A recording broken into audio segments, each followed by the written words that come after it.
Hey, Winnie Anderson here. So you've decided to get started with podcasts. That's great. My production assistant, Judy Jordan, and I have put together a couple of videos that will walk you through actually signing up for an iTunes account, which will involve downloading the iTunes app. This will be on your desktop.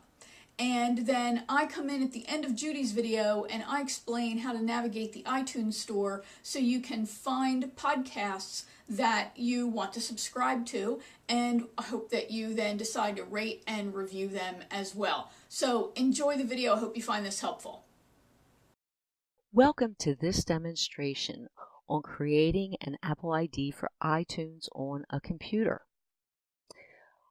What we want to do first is to open up a browser, and I've listed the three most commonly used here on the desktop: Chrome, Mozilla Firefox, and Explorer. But for this demonstration, we will be using Chrome. I'd like you to pay close attention to the top of the screen for a little tidbit in case you didn't know. If you want a new browser window open, just click on this little tab to the right. Notice that when that opens, there's also another one, so you can have multiple tabs opened, and this is very convenient for navigation purposes. All right, now let's get back to getting our Apple ID. We're going to place a search in here on how to set up an iTunes account. And when the results appear, you want to look for Set Up an Apple ID in iTunes, Apple Support. When you find that, go ahead and click on that link. Now, when you get to the screen, you want to look for Create an Apple ID on a computer. Go ahead and click that link. And on the next page, under Create an Apple ID on a computer, to the far right of the number 1, you want to click on Download it. Just click there to begin the download. You will then be brought over to iTunes. Pay close attention to the left-hand side of the screen under Download iTunes.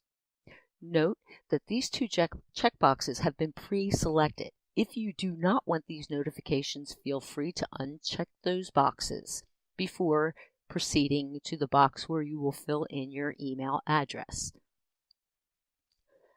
After you have filled in your email address, you will click on Download Now. Pay close attention to the bottom of your screen, as you will see a notification that the download has begun. When you see this little box, note that there is an arrow on the right. Go ahead and click on that arrow, and then scroll up to Open when done, and click on that. This will help this box to appear, and then you will just click on the button Run. Okay. Now, this may take a little bit of time, depending on your internet and computer speeds. So just be patient here.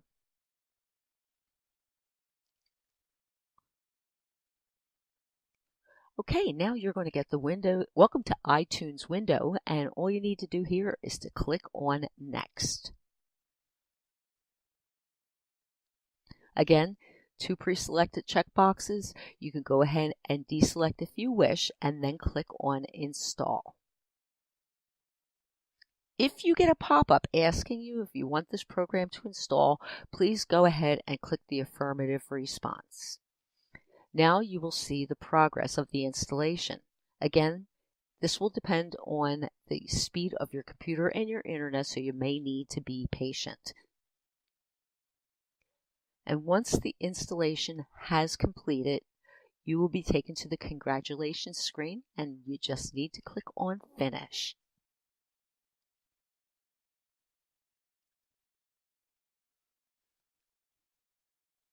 All right, now the next step in the process. You may get a window like this. I'm getting it because my graphics card isn't that great as of this recording. If you get this, just go ahead and click OK to continue. And then you'll be asked if you would like iTunes as your default player. This is your choice. Click either yes or no. All right, now we're at the Apple iTunes Store. We want to scroll down, pay attention to the right-hand side, and we are looking for this orange icon with the graduation cap. This is going to get us a free iTunes account. All right, and hover over that. When you see the word Get, go ahead and click on that. And then you're going to be brought to another screen where this icon will be much larger on the left-hand side. Again, you want to click on Get. Now we are prepared to create our Apple ID, so go ahead and click that button.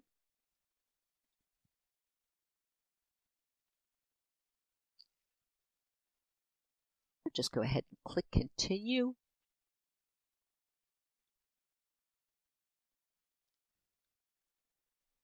And the next step is for you to read the terms and conditions in the Apple privacy policy.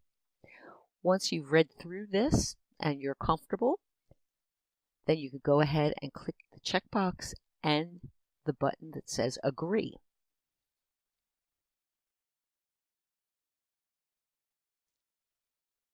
Now we are going to provide our Apple ID details.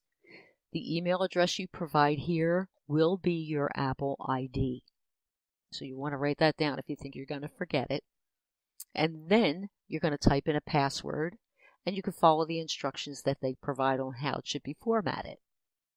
After you've typed in your password, go to the next box and retype it to verify. Once you've completely verified your password, you will then fill in 3 separate security questions and answers. So go to each box, select the question of your choice, and provide the answer. You're going to need this if at some time down the road you forget what your ID is or you forget what your password is. You're going to have to answer these questions in order to get that information sent to you. There is an optional area below these questions. That's up to you if you want to go through with that. If not, once you have gone through to pick out your questions and supply the answers, the next step required would be that you supply your date of birth. So after you fill in your date of birth, notice that you have 2 more checkboxes that are pre-selected. You can go ahead, if you don't want those notifications, uncheck the boxes or leave them checked if you want them, and then come down to the right-hand side and click on Continue.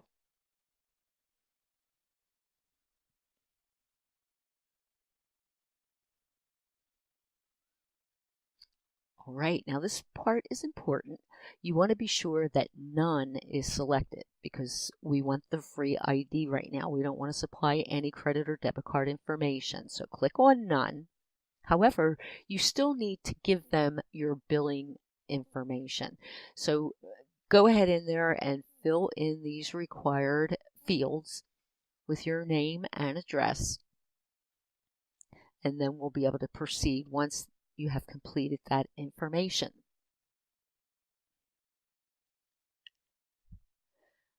And once you're done, just come down to the bottom right and click on Create Apple ID.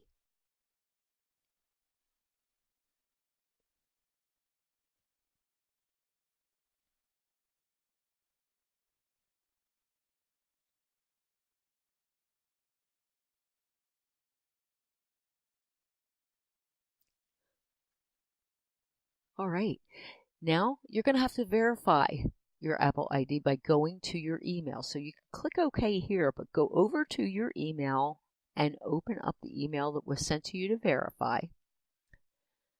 And this is what it's going to look like. In the email, you want to click on this link to verify now. And once you've clicked that link, it will take you to a browser window where you're going to have to fill in that email address, which is your Apple ID, and your password. And once you've done that, you can click Verify Address.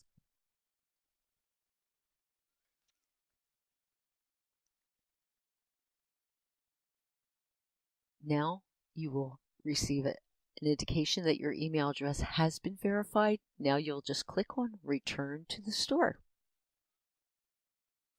And that is basically it. Congratulations, you now have an Apple ID. I hope that you have found this tutorial helpful, and thank you for watching.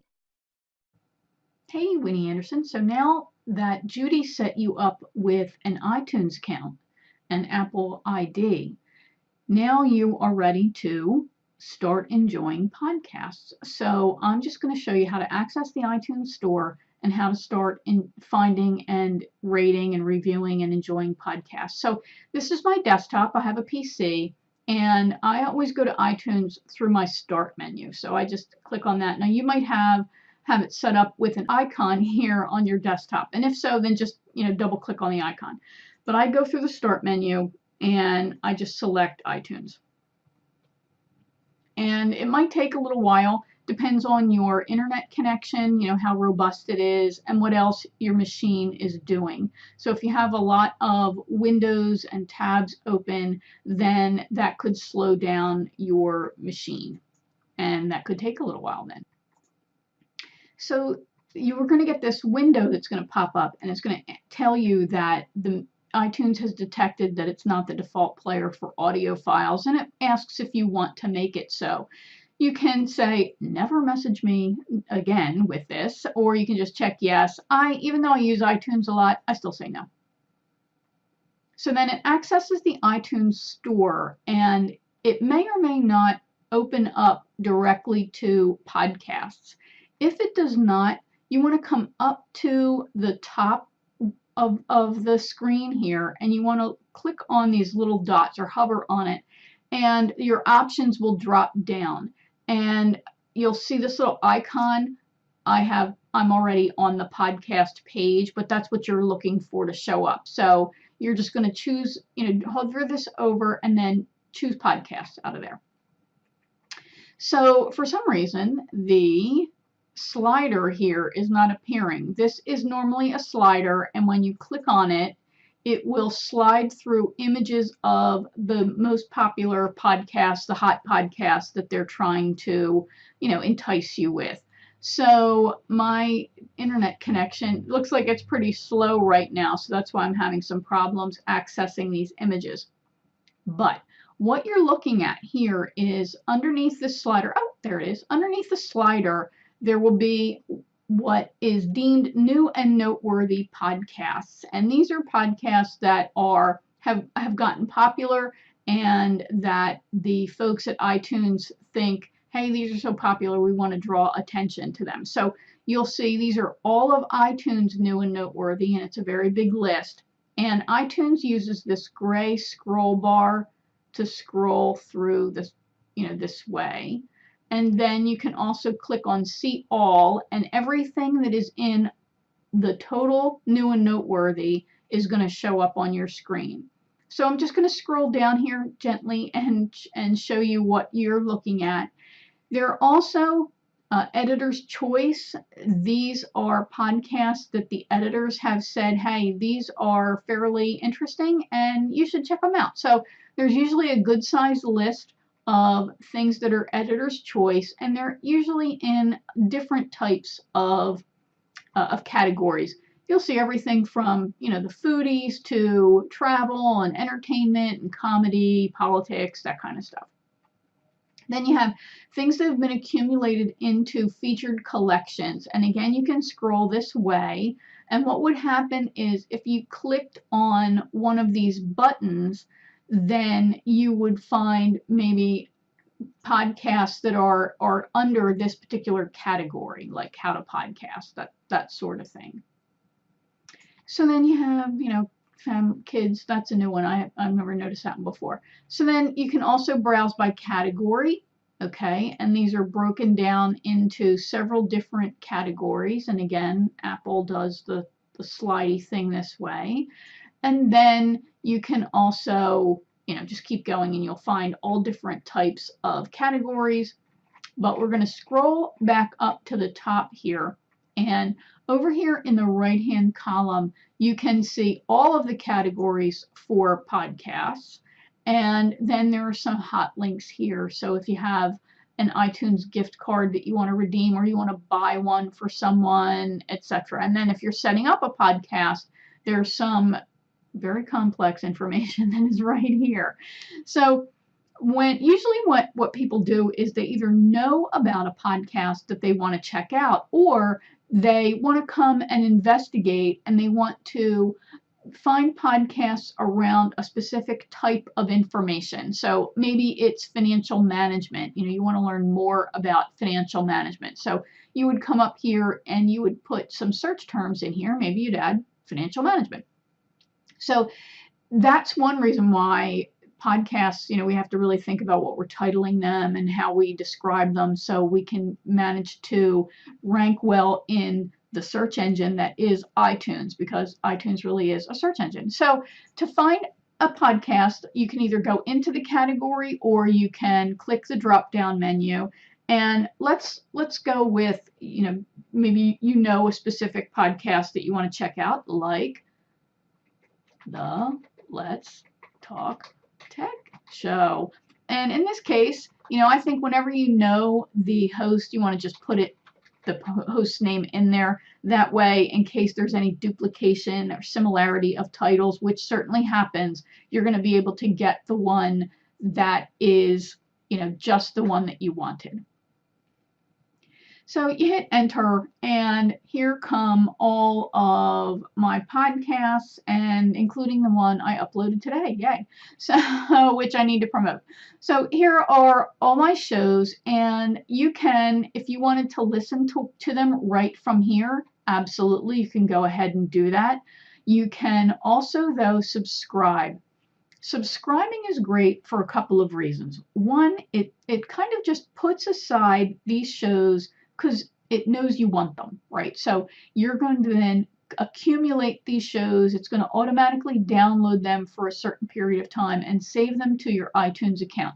That way you can access it, access whatever shows you're subscribed to through any device that has the App Store, on it, which is really awesome. You can also click on this.